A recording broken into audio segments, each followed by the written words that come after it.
ارمان اور ماہم کی قسمت شاید ایک ہی جیسی تھی۔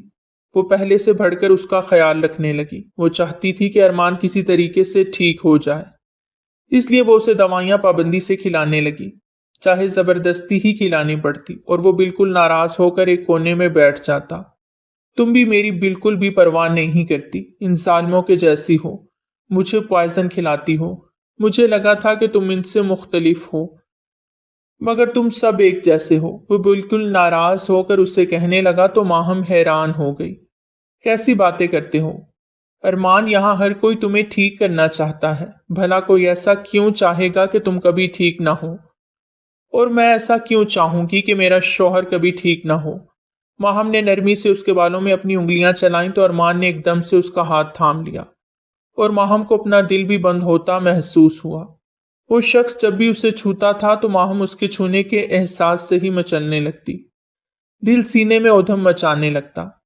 وہ ایک دم بدک کر پیچھے ہٹی۔ وہ چاہ کر بھی ایک پاگل انسان کے ساتھ ازدواجی تعلق قائم کرنے کے بارے میں سوچ بھی نہیں سکتی تھی، اور شاید ارمان تو ان سب چیزوں سے واقف بھی نہیں تھا۔ وہ روزانہ رات کو بیڈ پر ایک ساتھ بیٹھ کر کارٹون دیکھتے، اور جب ارمان سو جاتا تو وہ چپکے سے صوفے پر چلی جاتی۔ ارمان نے کبھی بھی اس حوالے سے اسے اپنے قریب کرنے کی کوشش نہیں کی تھی، کیونکہ اس کا ذہن بالکل بچوں جیسا تھا، اور ماہم کے لیے یہی غنیمت تھا، ورنہ وہ کس قدر مشکل میں پڑ جاتی۔ آج رات میں اپنی فیورٹ مووی لگاؤں گا اور ہم مل کر دیکھیں گے، وہ ایک دم پھر سے معصومیت سے بولا، اور ماہم کو ہنسی آ گئی۔ پہلے یہ میڈیسن کھائیں، اس کے بعد جو کہیں گے وہ کروں گی۔ وہ ایک دم سے کھڑا ہو گیا اس کے روبرو۔ کیا واقعی جو میں کہوں گا وہ تم کرو گی؟ وہ گہری نظروں سے اسے اندر تک جھانکنے لگا تو ماہم ادھر ادھر دیکھنے لگی۔ ہاں ہاں بالکل وہی کروں گی، ہر بات مانوں گی، آپ کی ہر چیز کا خیال رکھتی ہوں، مجھ سے آپ کو کبھی بھی کوئی گلہ نہیں ہوگا، کیونکہ میں یہاں صرف اور صرف آپ کی خدمت کرنے کے لیے ہی آئی ہوں، آپ کو ٹھیک کرنے کے لیے، اور میں کر کے رہوں گی۔ آپ مجھ سے وعدہ کریں کہ میڈیسن ٹائم پر کھائیں گے اور جلدی جلدی ٹھیک ہو جائیں گے۔ وہ اس کے دونوں ہاتھ تھام کر وعدہ لینے لگی تو ارمان نے زور سے اس کے ہاتھ پکڑ لیے۔ وعدہ کرتا ہوں کہ میں بہت جلد ٹھیک ہو جاؤں گا، صرف تمہارے لیے ماہم۔ وہ اسے مسکرا کر دیکھنے لگا اور پھر اسے حیران چھوڑتا کمرے سے باہر نکل گیا۔ وہ معمول کے مطابق کچن کا کام سمیٹ رہی تھی۔ بخت کو کسی کام سے گاؤں جانا پڑا۔ نازیہ بیگم اور خلیل صاحب اپنے بچوں کے ساتھ ایک پارٹی میں گئے تھے۔ ان کی اپنی ہی زندگی تھی جس میں وہ خوب مگن تھے، مگر شکر تھا کہ وہ ماہم پر زیادہ کڑی نگرانی نہیں رکھتے تھے۔ ان کے لیے یہی غنیمت تھا کہ وہ ارمان کو سنبھالے ہوئے ہے۔ ارمان اپنے دوستوں کے ساتھ باہر کھیلنے گیا تھا اور ماہم کو بہت فکر ہو رہی تھی۔ اس نے کہا تھا کہ وہ تھوڑی دیر بعد آ جائے گا۔ وہ پہلے بھی محلے کے لڑکوں کے ساتھ کرکٹ کھیلنے چلا جاتا تھا، مگر اب تو بہت رات ہو گئی تھی۔ بار بار اسے فکر ستا رہی تھی۔ ارمان کے پاس موبائل بھی نہیں تھا کہ وہ اسے کال کر لیتی۔ اچانک دروازے پر کوئی کھڑا محسوس ہوا۔ اس نے ایک دم پلٹ کر دیکھا تو وہ ولید تھا، نازیہ بیگم کا بڑا بیٹا، جس کی عمر 25-26 سال تھی۔ وہ کافی ماڈرن قسم کا لڑکا تھا۔ وہ اسے اندر تک اترتی نظروں سے دیکھ رہا تھا۔ جی آپ کو کچھ چاہیے؟ ماہم نے نارمل سے انداز میں پوچھا۔ مجھے بہت کچھ چاہیے ماہم، اور میں موقع کے ہی انتظار میں تھا کہ کب مجھے موقع ملے، اور آج بالآخر کم بخت موقع بھی ہے اور دستور بھی، اور باہر موسم بھی بڑا سہانا ہو رہا ہے۔ کیوں نہ مل کر ایک مووی دیکھیں؟ آ جاؤ میرے کمرے میں، تمہارے حسن کو خراج تحسین پیش کروں گا۔ وہ قدم قدم اس کی جانب بڑھنے لگا۔ ماہم اتنی بچی تو نہیں تھی کہ وہ کسی مرد کی نظروں کا مفہوم نہ سمجھ سکتی۔ اس کی روح اندر تک کانپ گئی۔ ولید کی نظریں شروع سے ہی اسے ہوس زدہ لگتی تھیں جب سے وہ اس گھر میں آئی تھی، مگر وہ اپنا وہم سمجھ کر اسے جھٹک دیتی۔ مگر آج تو وہ اس کے سارے شکوک و شبہات دور کر گیا۔ کیا مطلب ہے آپ کا؟ میں کہیں نہیں جاؤں گی، آپ کی بھابھی ہوں میں۔ اس کی بات پر ولید ایک دم سے کہا لگا کر ہنسا۔ پہلے اس پاگل لڑکی کی بیوی تو بن جاؤ، بھابھی تو بعد میں بنو گی۔ اور میں جانتا ہوں کہ اس نے ابھی تک تمہیں ہاتھ بھی نہیں لگایا ہوگا، گدھا کہیں کا۔ وہ تو تمہیں ڈیزرو بھی نہیں کرتا۔ تھوڑی دیر میرے ساتھ وقت گزارو، تمہیں مجھ سے محبت نہ ہو جائے تو کہنا۔ وہ ایک آنکھ دباتا ماہم کو اندر تک سلگھا گیا۔ ماہم کا چہرہ سرخ پڑ گیا تھا۔ سبت اپنے آخری مراحل پر تھا۔ اس نے ایک زوردار تھپڑ ولید کے گال پر دے مارا۔ شرم آنی چاہیے آپ کو ایسی بات کرتے ہوئے۔ اس کی آنکھ سے ایک آنسو گرا، مگر ولید ایک دم سے جیسے جنونی حالت میں آ گیا۔ اس کے منہ اور نتنوں سے عجیب سی بو آ رہی تھی، جیسے وہ نشہ کر کے آیا ہو۔ ویسے بھی خلیل صاحب کی اولاد بالکل ناکارہ اور ہڈ حرام قسم کی تھی۔ لیٹ نائٹ پارٹیز، پڑھائی سے بہت دور، دنیا کے رنگ میں اور غفلت میں بالکل ڈوبی ہوئی۔ اور آج ولید کی نیت دیکھ کر تو ماہم لرز گئی۔ اس نے یہ کبھی نہیں سوچا تھا کہ وہ گھر کی عزت پر ہی نظر رکھے ہوئے ہیں، اور آج تو گھر میں کوئی تھا بھی نہیں۔ اس کے پاس سنہری موقع تھا اس کان سی گڑیا کو توڑنے کا۔ ماہم کے تھپڑ نے اس کی وحشت اور جنون کو ہوا دے دی۔ بہت تیزی سے اس کی جانب بڑھا اور اسے بالوں سے دبوچ لیا۔ تمہاری اتنی ہمت کہ تم نے ولید پر ہاتھ اٹھایا۔ آج میں تمہیں بتاؤں گا کہ اس تھپڑ کی کیا سزا ہے۔ پہلے تو میں تم سے نرمی کا مظاہرہ کر رہا تھا، مگر تم 2 ٹکے کی لڑکی اس قابل نہیں ہو کہ تمہیں آرام سے چھوا جائے۔ وہ ماہم کو گھسیٹتا ہوا باہر کی جانب لے جانے لگا۔ ماہم کچن کی دیوار تھامے بکھرے بالوں اور سرخ پڑتے چہرے سے التجا کرنے لگی، مگر وہ اس کو ایسے ہی زبردستی اپنے ساتھ کھینچتا لے جانے لگا۔ ماہم کو لگا آج کا دن اس کی ذلت کے دنوں میں سب سے پہلے نمبر پر ہوگا۔ کاش ارمان ہی یہاں ہوتا، مگر اس نے کیا کر لینا تھا، وہ تو پاگل تھا۔ آنسو زاروں کی تار اس کے گالوں پر بہنے لگے۔ وہ لاؤنج کے صوفے سے بری طرح ٹکرائی۔ اس کے پاؤں میں چوٹ لگی، مگر وہ جنگلی انسان آج اپنے ارادوں کی تکمیل کرنے کی ٹھان چکا تھا۔ وہ اسے اپنے کمرے میں لے گیا، بیڈ پر پٹخ دیا۔ نہ جانے کتنے دنوں سے تمہاری گھات لگائے بیٹھا تھا، آج تو نہیں بچو گی میرے ہاتھ سے۔ وہ اس پر جھکتا پھنکارا۔ ماہم نے اس کے چہرے کو پرے ہٹانا چاہا، جس میں سے نہ جانے کیسی بو آ رہی تھی، مگر وہ طاقتور تھا۔ ماہم جیسی نازک کلی پر حاوی ہونے لگا۔ اس نے زور سے اپنی آنکھیں بند کی، اپنے رب کو پکارا جو اندھیروں میں یونس علیہ السلام کی پکار سننے پر بھی قادر تھا۔ اے اللہ، پلیز مجھ سے میری عزت مت چھینیے۔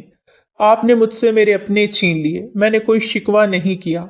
ایک پاگل شوہر میرے نصیب میں لکھ دیا، میں تب بھی خاموش رہی، مگر میری عزت چلی گئی تو میں سہ نہیں پاؤں گی۔ وہ دل میں خدا کے حضور گڑ گڑا رہی تھی۔ آنکھوں اور دماغ پر اندھیرا چھانے لگا۔ اس سے پہلے کہ وہ وحشی انسان اس سے اپنا مطلب پورا کرتا، اچانک دروازہ زور سے کھلا۔ ماہم کا دل دہل گیا۔ پھر اسے محسوس ہوا جیسے ولید کا وجود اس پر سے ہٹا تھا۔ وہ ابھی تک آنکھیں بند کیے بیڈ پر لیٹی لرز رہی تھی۔ ہمت ہی نہیں ہو رہی تھی کہ آنکھیں کھول کر دیکھ سکے کہ کون مسیحا اس کی مدد کو آن پہنچا ہے۔ تمہاری اتنی ہمت ذلیل انسان، تم نے میری بیوی کو ہاتھ لگایا۔ وہ ولید کے سینے پر بیٹھا اسے گھونسے مار رہا تھا۔ وحشت اور غصہ اتنا تھا کہ آج وہ اس کی جان لینے کے در پہ تھا۔ ماہم کو اپنا دماغ سن ہوتا محسوس ہوا۔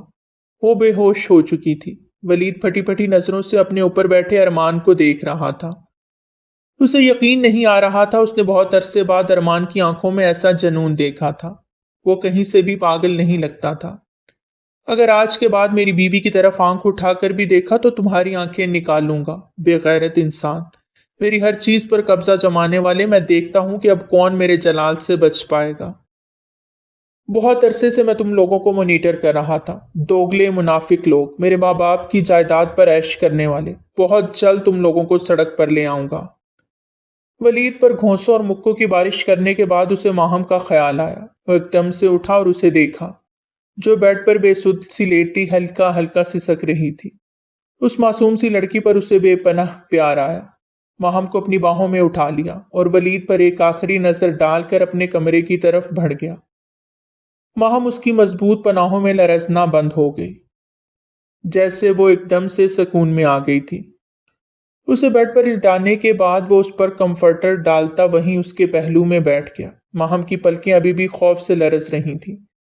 وہ بے ہوش ہو چکی تھی، مگر اس کا جسم ابھی بھی اس خوف کے زیر اثر تھا۔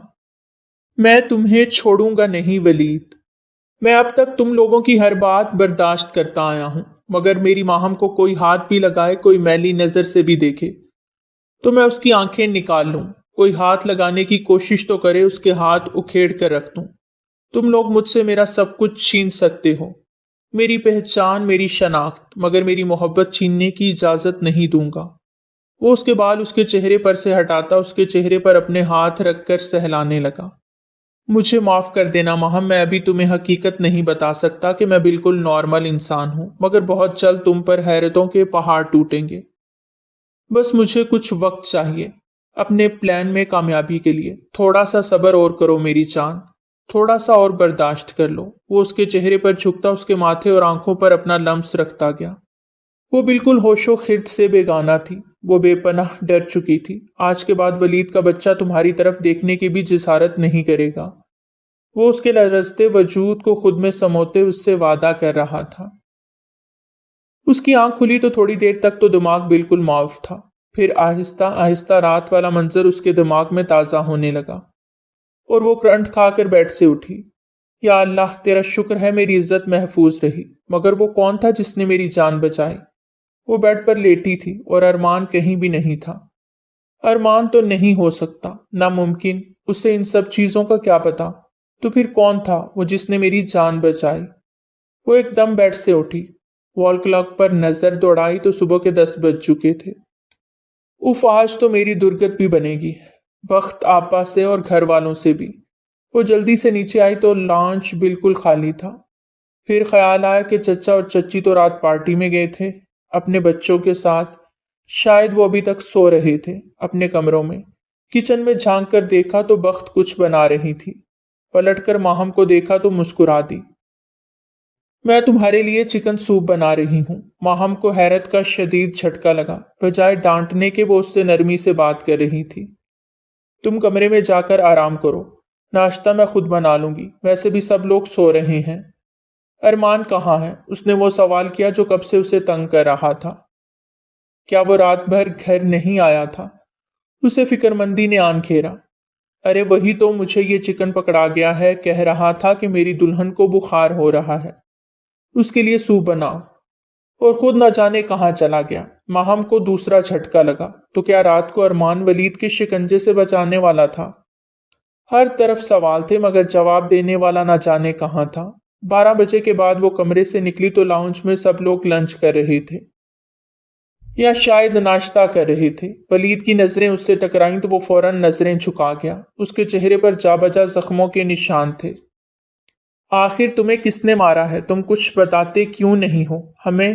ہم پولیس کو بلوا لیں گے، اس کے خلاف FIR درج کروائیں گے جس نے میرے بیٹے کو ہاتھ لگایا۔ شرجیل صاحب اس سے سوال جواب کر رہے تھے مگر وہ بالکل خاموش تھا، جیسے ڈرا ہوا ہو۔ ایک جن آیا تھا اور مجھے مار کر چلا گیا۔ اس نے کہا ہے کہ اگر میں نے اس کا نام اگل دیا تو وہ مجھے نگل جائے گا۔ اس کی بات سن کر ناسمجھی سے سب اسے دیکھنے لگے۔ نہ جانے کیا اولفول بک رہا ہے یہ، میری تو کچھ سمجھ میں نہیں آ رہا۔ نازیہ بیگم نے اپنے ماتھے کو سہلایا، شاید ان کے سر میں شدید درد اٹھ رہا تھا۔